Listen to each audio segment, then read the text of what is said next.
Good morning everyone. सो थोड़ा सा carbohydrates के जनरल डिस्कशन के बाद अब हम एक्चुअल सिलेबस से शुरू करने वाले हैं, जहाँ हम केमिस्ट्री ऑफ कार्बोहाइड्रेट्स स्टडी कर रहे होंगे। मैंने आपको कहा था कि कार्बोहाइड्रेट्स को जनरली ब्रॉड वे में क्लासीफाई किया जा सकता है, मोनोसेकेराइड्स, डाइसेकेराइड्स, पॉलीसेकेराइड्स में। और इंटरेस्टिंग चीज़ ये है कि हर कैटेगरी की हमारे पास कुछ केस स्टडी हैं। जैसे कि मोनोसेकेराइड्स में हम ग्लूकोज और फ्रक्टोज के बारे में पढ़ने वाले हैं, क्योंकि मैंने आपको पहले क्लियर किया कि ग्लूकोज और फ्रक्टोज मोनोसेकेराइड्स का एग्जांपल है। वैसे डाइसेकेराइड में हम सुक्रोज, माल्टोज वगैरह के बारे में पढ़ेंगे, और पॉलीसेकेराइड में स्टार्च और सेलुलोज, जैसा मैंने पहले डिस्कस किया और पिछले लेक्चर में आपके साथ। तो आज के लेक्चर में हम ग्लूकोज और फ्रक्टोज के स्ट्रक्चर से शुरुआत कर रहे होंगे, मतलब हम मोनोसेकेराइड से स्टार्ट करने वाले हैं। मोनोसेकेराइड में भी मैं सबसे पहले ग्लूकोज को पकड़ रहा हूँ। ग्लूकोज के बारे में डिस्कस करेंगे, इसकी प्रॉपर्टीज़ क्या होती हैं, केमिकल स्ट्रक्चर क्या होता है, कौन सी रिएक्शन देता है और इसकी सिंथेसिस कैसे की जा सकती है, इसका ओपन स्टेन स्ट्रक्चर कैसे लिखते हैं, रिंग स्ट्रक्चर कैसे लिखते हैं, ये सब कुछ हमने पढ़ना है। मेरा सजेशन आपको है कि ग्लूकोज जब मैं आपके साथ डिस्कस कर रहा हूँ तो आप काफ़ी ध्यान से इसको कर लें और अपने सारे डाउट्स इसी ग्लूकोज में ही क्लियर कर लें, क्योंकि फ्रक्टोज के टाइम जब मैं डिस्कस कर रहा हूँ तो काफ़ी सारी चीज़ें मैं ये मान के चलूँगा कि वो आपने ग्लूकोज में पढ़ी हुई है और काफ़ी सारी चीज़ें सेम सेम रहने वाली हैं। तो जितना डिटेल डिस्कशन ग्लूकोज पे हम टाइम लगाएंगे उतना हम शायद फ्रक्टोज पे ना लगाएं। तो आपके लिए यही बेटर है कि आप जब ग्लूकोज आपको पढ़ाया जा रहा है तो आप काफ़ी इंटरेस्ट के साथ इसको पढ़ें, बुक से अपने डाउट्स क्लियर करें, लेक्चर के थ्रू अपने डाउट्स क्लियर करें, टेलीफोनिकली मेरे से बात कर सकते हैं अगर आपको किसी पॉइंट पे डाउट रहता है।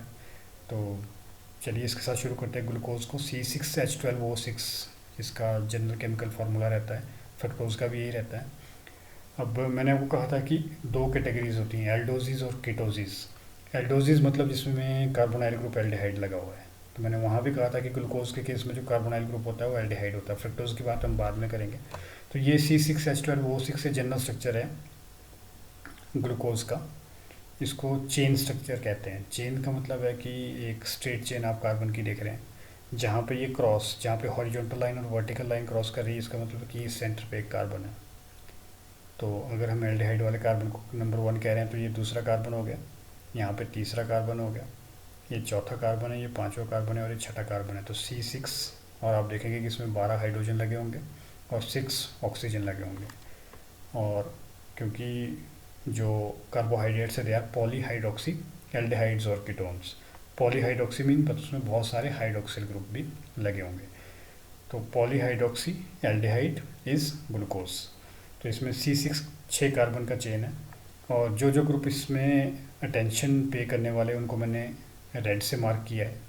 फॉर एग्जांपल एक एल्डिहाइड ग्रुप है।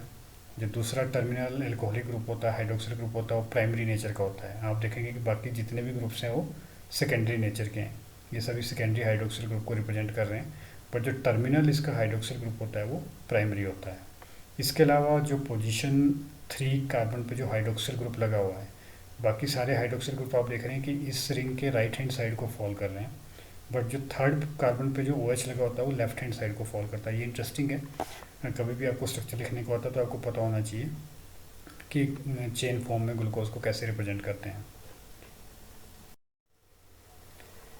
अब सबसे पहले कि हम स्ट्रक्चर की बात करें, सबसे पहले हम इसकी सिंथेसिस और प्रॉपर्टीज़। मैंने आपको कहा था कि जब भी हम किसी फंक्शन ग्रुप की स्टडी कर रहे होंगे तो हम दो स्टेज में करेंगे।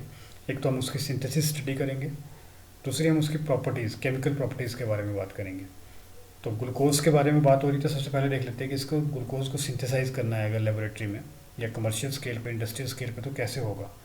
इसकी प्रिपरेशन के दो मेथड आपकी बुक में मेंशन्ड है। एक है इसकी लेबोरेटरी प्रिपरेशन कैसे की जा सकती है, और दूसरी कमर्शियल। कमर्शियल मतलब कि लार्ज स्केल पे, इंडस्ट्रियल लेवल पे मार्केटिंग के लिए कैसे बनाना है इसको।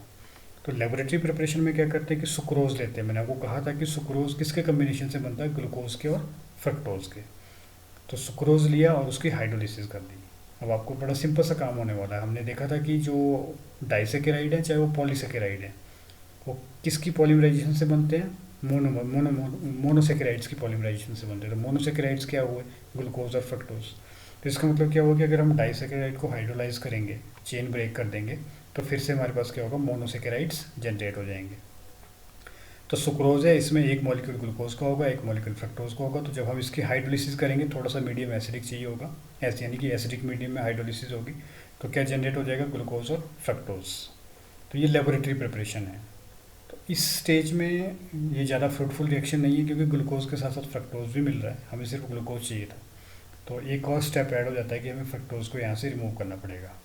तो लेबोरेटरी स्केल पे थोड़ा पॉसिबल है, लेकिन अगर लार्ज स्केल पे प्रोडक्शन करनी होगी तो फिर हम इसको अफोर्ड नहीं कर सकते, क्योंकि ये हमें ज़्यादा कॉस्टली पड़ने वाला है कि पहले तो इसको ग्लूकोज और फ्रक्टोज जनरेट करो, फिर फ्रक्टोज को वहाँ से रिमूव करो। कमर्शियल प्रिपरेशन के लिए क्या करते हैं कि स्टार्च यूज़ करते हैं। मैंने आपको कहा था कि स्टार्च किसका पॉलीमर है, ग्लूकोज का पॉलीमर है, यानी कि ग्लूकोज काफ़ी सारे एक चेन की फॉर्म में कनेक्ट होंगे, तो वो एक पॉलीमेरिक चेन बनाएंगे जिसको हम स्टार्च बोलते हैं। इसका सीधा सीधा मतलब ये हुआ कि अगर हम स्टार्च की हाइड्रोलिसिस करते हैं तो हमारे पास, क्योंकि उसको जो स्टार्च है और सेलुलोज जो प्योर ग्लूकोज से बना हुआ है, तो इसका मतलब जब उसकी हाइड्रोलिसिस करेंगे तो प्योर ग्लूकोज जनरेट होगा, फ्रक्टोज जैसे कोई चांसेस नहीं रहेंगे वहाँ पे इम्प्योरिटी के। तो ये तरीका है कि हम स्टार्च की हाइड्रोलिसिस एसिडिक मीडियम में परफॉर्म करके ग्लूकोज जनरेट करते हैं कमर्शियल प्रिपरेशन के लिए इंडस्ट्री लेवल पे।